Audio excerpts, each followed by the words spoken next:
Here's a full story about a magical elephant with a mix of mystery and suspense. जादुई हाथी की रहस्यमयी कहानी। एक समय की बात है। एक घने जंगल में एक जादुई हाथी रहता था जिसका नाम रानी था। रानी के पास एक विशेष शक्ति थी। वह उन लोगों की इच्छाएं पूरी कर सकती थी जो उसके साथ दया और सम्मान से पेश आते थे। लेकिन रानी की शक्तियों के बारे में बहुत कम लोग जानते थे और उसके बारे में कई रहस्यमयी कहानियां प्रचलित थीं। एक दिन एक गरीब किसान रोहन ने रानी को एक नदी में नहाते हुए देखा। रोहन रानी की जादुई शक्तियों से प्रभावित हुआ और उसने अपनी फसल के लिए समृद्धि की कामना की। रानी ने उसकी इच्छा पूरी की और रोहन की फसल फलने फूलने लगी। लेकिन जल्द ही रोहन ने महसूस किया कि उसकी फसल के साथ कुछ अजीब हो रहा है। फसल तो फल फूल रही थी, लेकिन उसके आसपास के पौधे मुरझाने लगे थे। रोहन को लगा कि रानी की शक्तियों के साथ कुछ और भी है जो वह नहीं समझ पा रहा है।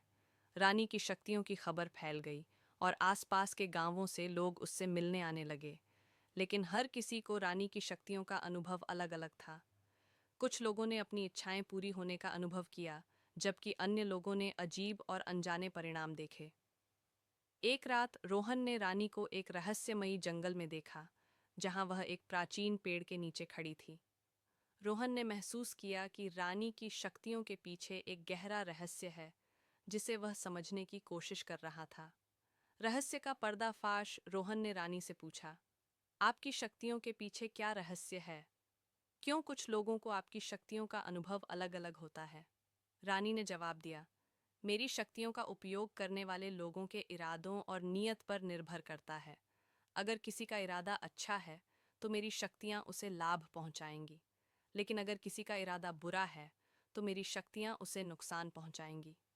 रोहन ने समझा कि रानी की शक्तियों का उपयोग करने के लिए इरादे और नीयत का महत्वपूर्ण है।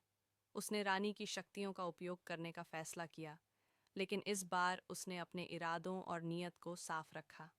नैतिक शिक्षा जादुई हाथी की कहानी हमें सिखाती है कि हमारी शक्तियों और प्रतिभाओं का उपयोग करने के लिए हमारे इरादे और नीयत महत्वपूर्ण हैं।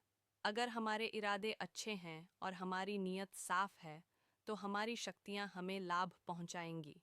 लेकिन अगर हमारे इरादे बुरे हैं और हमारी नीयत खराब है, तो हमारी शक्तियां हमें नुकसान पहुंचाएंगी। इस कहानी से हमें यह भी सीखने को मिलता है कि हमारी शक्तियों और प्रतिभाओं का उपयोग करने के लिए हमें जिम्मेदारी से काम लेना चाहिए और हमारे इरादों और नीयत को साफ रखना चाहिए।